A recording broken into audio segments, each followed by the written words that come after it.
Hello friends, നമസ്കാരം. What is value investing? Value investing എന്ന വാക്കുകൊണ്ട് ഉദ്ദേശിക്കുന്നത് എന്താണെന്നാണ് നമ്മൾ ഇന്ന് പഠിക്കുന്നത്. Understanding the basics of value investing. അടിസ്ഥാനപരമായിട്ടുള്ള കാര്യങ്ങൾ, വാല്യൂ ഇൻവെസ്റ്റിംഗിന്റെ അടിസ്ഥാനപരമായിട്ടുള്ള കാര്യങ്ങൾ നമുക്ക് നോക്കി മനസ്സിലാക്കാം.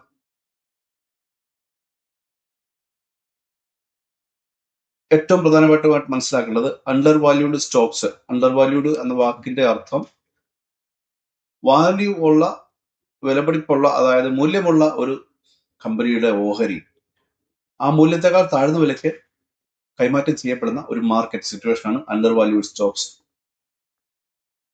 ഇൻട്രിൻസിക് വാല്യൂവിന് താഴെ ഉള്ള വിലയിൽ ആ സ്റ്റോക്ക് വാങ്ങിവെച്ച് ദീർഘകാലം കൈവച്ച് കഴിഞ്ഞാൽ അതിന് തിരിച്ച് നല്ലൊരു വാല്യൂവിൽ എത്തുവാനുള്ള ഒരു അവസരം ലഭ്യമാവുന്നുണ്ട്. അത് നമ്മുടെ ഇൻവെസ്റ്റ്മെന്റിനെ മെച്ചപ്പെടുത്തും. ഇതാണ് വാല്യൂ ഇൻവെസ്റ്റിംഗിന്റെ അടിസ്ഥാനം.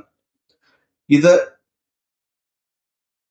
ഈ ഒരു പ്രിൻസിപ്പൾ അല്ലെങ്കിൽ ഈ ഒരു ഇൻവെസ്റ്റ്മെന്റ് സ്കീം അത് പോപ്പുലർ ആക്കിയിട്ടുള്ള വ്യക്തി ബെഞ്ചമിൻ ഗ്രഹാം എന്ന ഇൻവെസ്റ്റർ ആണ്. അദ്ദേഹത്തോടൊപ്പം അദ്ദേഹത്തിന്റെ ഒരു ശിഷ്യനാണ് വാറൻ ബഫറ്റ്. വാറൻ ബഫറ്റ് എന്ന് പറയുന്നത് ലോകത്തിലെ ഏറ്റവും സക്സസ്ഫുൾ ആയിട്ടുള്ള ഒരു ഇൻവെസ്റ്റർ ആണ്, അമേരിക്കക്കാരനാണ്. ഇദ്ദേഹമാണ് വാറൻ ബഫറ്റ്, ഇദ്ദേഹമാണ് ബെഞ്ചമിൻ ഗ്രഹാം. ഇദ്ദേഹത്തിന്റെ അധ്യാപകനായിരുന്നു ബെഞ്ചമിൻ ഗ്രഹാം. ഓൾസോ ബെഞ്ചമിൻ ഗ്രഹാമാണ് വാല്യൂ ഇൻവെസ്റ്റിംഗ് എന്ന ഒരു നിക്ഷേപക തന്ത്രത്തിന്റെ അല്ലെങ്കിൽ ആ ഒരു മേഖലയുടെ പിതാവ് എന്നറിയപ്പെടുന്നത്, ഫാദർ ഓഫ് വാല്യൂ ഇൻവെസ്റ്റിംഗ് എന്ന പേരിൽ അറിയപ്പെടുന്നത് ബെഞ്ചമിൻ ഗ്രഹാമാണ്. പ്രധാനപ്പെട്ട തത്വങ്ങൾ ഇതിൽ എന്തൊക്കെയാണെന്ന് നോക്കാം. മാർക്കറ്റിലെ സ്റ്റോക്കിന്റെ വിലയും ആ കമ്പനിയുടെ ഇൻട്രിൻസിക് വാല്യൂവും തമ്മിൽ ഉള്ള ഒരു റിലേഷൻഷിപ്പാണ് നമ്മൾ മനസ്സിലാക്കിയെടുക്കുന്നത്. നമ്മൾ നോക്കേണ്ടത് കമ്പനിയുടെ യഥാർത്ഥത്തിൽ ഉള്ള വർത്ത് എന്താണ്. മാർക്കറ്റിലെ ഫ്ലക്ച്വേഷൻ ഓക്കെ, അത് വിലയുമായിട്ട് ബന്ധപ്പെട്ടതാണ്. പലപ്പോഴും മൂല്യവുമായിട്ട്, കമ്പനിയുടെ മൂല്യവുമായിട്ട് അതിന് നേരിട്ടൊരു ബന്ധം ഷോർട്ട് ടേമിൽ ഉണ്ടാവില്ല. പക്ഷെ ലോങ് ടേമിൽ അത് തിരിച്ച് ഇൻട്രിൻസിക് വാല്യൂവിൽ എത്തുകയും ഒരുപക്ഷെ അതിനും മുകളിൽ പോകുന്ന ഒരു സാഹചര്യം ഉണ്ടാവുകയും ഒക്കെ ചെയ്യും. പക്ഷെ നമ്മൾ ഫോക്കസ് ചെയ്യേണ്ടത്, നമ്മൾ ഈ ഒരു ഇൻട്രിൻസിക് വാല്യൂ കണ്ടുപിടിക്കുക. മാർക്കറ്റ് പ്രൈസ് നമുക്ക് മാർക്കറ്റിൽ നിന്ന് അറിയാൻ പറ്റും. ഒരു അനാലിസിസ് ആണ് നമ്മൾ ചെയ്യേണ്ടത്. അടുത്ത ഒരു പ്രിൻസിപ്പിൾ ആണ് margin of safety. Significant discount, നല്ല ഡിസ്കൗണ്ടിൽ സ്റ്റോക്ക് വാങ്ങുക എന്നുള്ള ഒരു തത്വമാണ് ഇവിടെ പറയുന്നത്.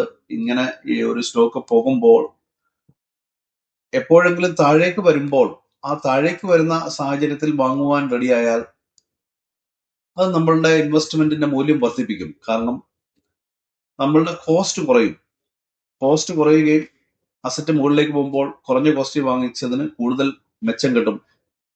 ഹയർ ലെവലിൽ എത്തിയിട്ട് നമ്മൾ വാങ്ങുമ്പോൾ അവിടുന്ന് ഇങ്ങോട്ടുള്ള ഒരു ദൂരത്തേക്കാൾ കൂടുതലാണ് താഴെ നിന്നുള്ള ദൂരം. അതായത് ഇവിടെയാണ് കൂടുതൽ പ്രോഫിറ്റ് കിട്ടാൻ സാധ്യതയുള്ളത്. അതാണ് മാർജിൻ ഓഫ് സേഫ്റ്റി എന്നുകൊണ്ട് ഉദ്ദേശിക്കുന്നത്. അതായത് താഴോട്ട് വന്നു കഴിഞ്ഞാൽ, താഴെ നിന്ന് വാങ്ങിയാൽ പിന്നെയും താഴോട്ട് പോകാനുള്ള ചാൻസ് കുറയുന്നു എന്നാണ് ഉദ്ദേശിക്കുന്നത്.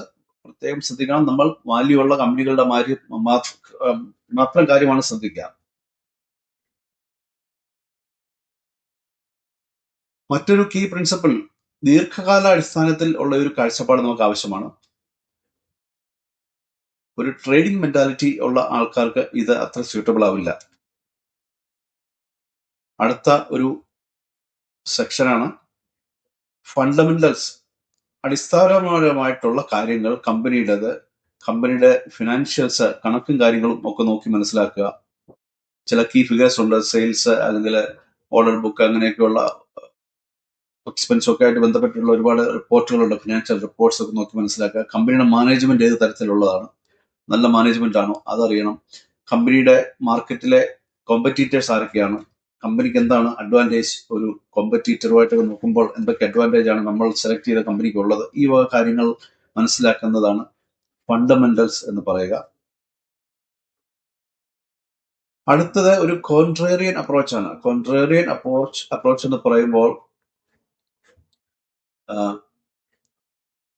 മാർക്കറ്റിൽ ആക്റ്റീവായിട്ട് ട്രേഡ് ചെയ്യുന്ന വ്യക്തികൾ മിക്കവാറും ഏതെങ്കിലുമൊക്കെ കമ്പനികളുടെ ട്രെൻഡിന്റെ പുറകിലൊക്കെ ആയിരിക്കും അവർ പൊക്കോണ്ടിരിക്കുന്നത്. പക്ഷേ ഒരു കോൺട്രേറിയൻ ഇൻവെസ്റ്റർ, ഫോർ എക്സാമ്പിൾ ഇപ്പൊ ഈ സ്റ്റോക്ക് താഴേക്ക് പോകുമ്പോൾ സാധാരണഗതിയിൽ ട്രേഡേഴ്സ് ഇത് സെല്ല് ചെയ്യുകയാണ് ചെയ്യുന്നത്. പക്ഷേ കോൺട്രേറിയൻ ഇൻവെസ്റ്റർ ആയിട്ടുള്ള വ്യക്തി, അദ്ദേഹം വലിയ ഇൻവെസ്റ്ററുമായിരിക്കുക, അദ്ദേഹം സെൽ ചെയ്യുന്നതിന് പകരം ബൈ ആയിരിക്കും ചെയ്യുക. കാരണം അത് കോൺട്രറി ആണ്. ഇത് ആൾക്കാർ ചെയ്യുന്നതിന്റെ നേരെ ഓപ്പോസിറ്റിലാണ് അദ്ദേഹം ചെയ്യുക. അതുപോലെ തന്നെയാണ് വാങ്ങുന്ന ഒരു സിറ്റുവേഷനിലും. അത് ആ ഒരു അപ്രോച്ചാണ് ഇതിനാവശ്യം, അല്ലാതെ ട്രേഡിംഗ് അപ്രോച്ച് അല്ല. എങ്ങനെ നമ്മൾ സ്റ്റോക്ക് കണ്ടുപിടിക്കും? വാല്യൂ സ്റ്റോക്ക് എങ്ങനെ കണ്ടുപിടിക്കും? ഒന്ന്, ഫിനാൻഷ്യൽ ഹെൽത്ത് മനസ്സിലാക്കുക, ബാലൻസ് ഷീറ്റിലെ കാര്യങ്ങൾ നോക്കി മനസ്സിലാക്കുക, കമ്പനിക്ക് സ്ഥിരമായിട്ട് ഏർണിങ്സ് സെയിൽസും ഒക്കെ നടക്കുന്നുണ്ടോ, കമ്പനിയുടെ ക്യാഷ് ഫ്ലോ കറക്റ്റ് ആണോ. ക്യാഷ് ഫ്ലോ മീൻസ് കയ്യിൽ ക്യാഷ് വേണമല്ലോ ഏത് കമ്പനിക്ക് എന്തെങ്കിലും ആവശ്യം വന്നാൽ മീറ്റ് ചെയ്യാൻ, അതുണ്ടോ, ഇതൊക്കെ അറിയണം. പിന്നെ അറിയേണ്ടത് അണ്ടർ വാല്യൂഡ് സ്റ്റോക്ക് കണ്ടുപിടിക്കാനായിട്ട് പിന്നീട് അറിയേണ്ടത് ചില റേഷ്യോസ് ആണ്. പ്രൈസ് ടു ഏർണിങ്സ്, സ്റ്റോക്കിന്റെ പ്രൈസ് കമ്പനിയുടെ ഏർണിങ്സുമായിട്ടുള്ള ഒരു റിലേഷൻഷിപ്പാണ്. പ്രൈസ് ടു ബുക്ക് വാല്യൂ, അതും സ്റ്റോക്കിന്റെ വിലകൾ, സ്റ്റോക്കിന്റെ ബുക്ക് വാല്യൂയും സ്റ്റോക്കിന്റെ മാർക്കറ്റിൽ ഇപ്പോൾ ഉള്ള റേറ്റ് ആയിട്ടുള്ള ഒരു ബന്ധം, ഇതും ഇപ്പോഴുള്ള റേറ്റും സെയിൽസുമായിട്ടുള്ള ഒരു ബന്ധം, ഇതൊക്കെ നോക്കി കണ്ട് അനലൈസ് ചെയ്ത് കഴിഞ്ഞാൽ അണ്ടർ വാല്യൂഡ് ആണോ ഇല്ലയോ എന്ന് മനസ്സിലാക്കാൻ പറ്റും. അടുത്ത സെക്ഷനിൽ കമ്പനിയുടെ കോമ്പറ്റീറ്റേഴ്സുമായിട്ട് കമ്പയർ ചെയ്യുമ്പോൾ എന്തൊക്കെ അഡ്വാൻറ്റേജസ് ആണുള്ളത് മാർക്കറ്റിൽ പെർഫോം ചെയ്യുവാനായിട്ട്, ഫണ്ടമെന്റലി പെർഫോം ചെയ്യാനായിട്ട്, അതറിയണം. നമ്മൾ കമ്പനി ഇൻവെസ്റ്റ് ചെയ്യാൻ വാല്യൂ സ്റ്റോക്ക് കണ്ടുപിടിക്കുമ്പോൾ നല്ല ബ്രാൻഡ് നെയിമുള്ള കമ്പനികൾ, ഫോർ എക്സാമ്പിൾ ഇന്ത്യയിലൊക്കെ ആണെങ്കിൽ നമ്മളെ ഹിന്ദുസ്ഥാൻ യൂണിലിവർ പോലെയുള്ള കമ്പനികൾ, അവരൊരു ബ്രാൻഡാണ്. ആ രീതിയിൽ, അല്ലെങ്കിൽ റിലയൻസ് പോലുള്ള കമ്പനികൾ, ആ ബ്രാൻഡിന് ഒരു വാല്യൂ ഉണ്ട്, മാർക്കറ്റിൽ അവർക്കൊരു ഡോമിനൻസ് ഉണ്ട്, അവർക്ക് മാർക്കറ്റിൽ അവരാണ് മെയിനായിട്ട് നിൽക്കുക. ഇങ്ങനെയൊക്കെയുള്ള കാര്യങ്ങളും നമ്മൾ ഇതിനകത്ത് വാല്യൂ സ്റ്റോക്ക് കണ്ടുപിടിക്കുന്നതിന്റെ ഭാഗമായിട്ട് വാല്യൂവിനകത്ത് നോക്കി കാണേണ്ട ഐറ്റംസ് ആണ്. ഡിവിഡൻഡ് എന്ന വാക്കുകൊണ്ട് ഉദ്ദേശിക്കുന്നത് കമ്പനി ലാഭം ഉണ്ടാക്കുമ്പോൾ അതിന്റെ ഒരു അവർ ഡിക്ലെയർ ചെയ്യുന്ന, അല്ലെങ്കിൽ അവർ തീരുമാനിക്കുന്ന, കമ്പനി തീരുമാനിക്കുന്ന ഒരു എമൗണ്ട്, ഒരു പ്രോഫിറ്റ് ഷെയർ, ആ പ്രോഫിറ്റ് ഷെയർ ഹോൾഡേഴ്സിന് കൊടുക്കുന്നതാണ് ഡിവിഡൻഡ്. ആ ഡിവിഡൻഡ് കൊടുക്കുന്ന കമ്പനികൾ സെലക്ട് ചെയ്യണമെന്നാണ് വാല്യൂ ഇൻവെസ്റ്റിംഗിൽ പറയുക. അതിന്റെ കാരണം, ഡിവിഡൻഡ് കൊടുക്കുന്ന കമ്പനിയിൽ ഒന്ന് പ്രോഫിറ്റ് ഉണ്ടാവും, രണ്ട് ക്യാഷും ഉണ്ടാവും. പ്രോഫിറ്റ് ഉണ്ടെങ്കിലും ക്യാഷും കൂടെ ഉണ്ടെങ്കിലേ ഡിവിഡൻഡ് കൊടുക്കാൻ പറ്റൂ. അത് ഫിനാൻഷ്യൽ സ്റ്റെബിലിറ്റിയുടെ ഒരു ലക്ഷണമാണ്. അതായത് സാമ്പത്തികമായിട്ട് കമ്പനി നല്ല അവസ്ഥയിലാണ്, അതുകൊണ്ടാണ് ഡിവിഡൻഡ് കൊടുക്കുന്നത്. ലാഭവുമുണ്ട്, ക്യാഷും ഉണ്ട്. അതൊരു സിഗ്നലാണ്.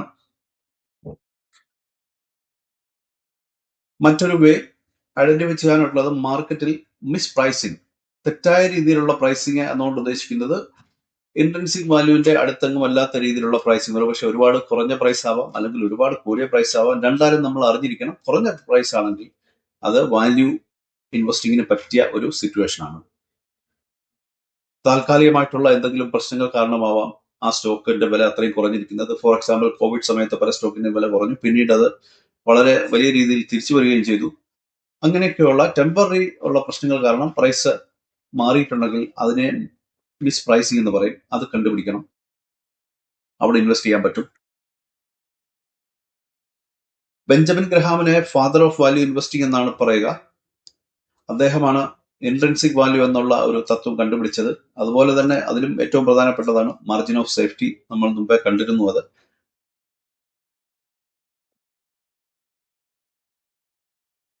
ബെഞ്ചമിൻ ഗ്രഹാമിന്റെ ഈ മേഖലയിലുള്ള പ്രധാനപ്പെട്ട ചില കോൺട്രിബ്യൂഷൻസ് ആണ് പറയുന്നത്. ഈ വർക്ക് എന്ന് പറഞ്ഞാൽ അദ്ദേഹം രണ്ട് പ്രധാനപ്പെട്ട പുസ്തകങ്ങൾ എഴുതിയിട്ടുണ്ട്. അതിലൊന്നാണ് ദ ഇന്റലിജന്റ് ഇൻവെസ്റ്റർ, മറ്റൊന്നാണ് സെക്യൂരിറ്റി അനാലിസിസ്. ഇത് രണ്ടും വളരെ ആധികാരികമായ ഗ്രന്ഥങ്ങളാണ്, വായിക്കാൻ ശ്രമിക്കുക. അദ്ദേഹം കൊണ്ടുവന്ന പ്രധാനപ്പെട്ട ആശയം, മാർക്കറ്റ് പലപ്പോഴും ഇറാഷണൽ ആയിരിക്കും. ഇറാഷണൽ എന്ന വാക്കുകൊണ്ട് ഉദ്ദേശിക്കുന്നത് യുക്തിക്ക് നിരക്കുന്ന രീതിയിലായിരിക്കത്തില്ല പലപ്പോഴും കാര്യങ്ങൾ നടക്കുക. പ്രൈസ് ഇന്റൻസീവ് വാല്യൂവിന്റെ അടുത്തുനിന്ന് വളരെ മുകളിലോ താഴെയോ ഒക്കെ മാർക്കറ്റ് പോകാറുണ്ട്. ആ ഒരു സിറ്റുവേഷനെ മിസ്പ്രൈസ്ഡ് എന്ന് പറയും. അത് കണ്ടുപിടിക്കുക എന്നുള്ളതാണ് നമ്മളുടെ ഏറ്റവും പ്രധാനപ്പെട്ട ജോലി.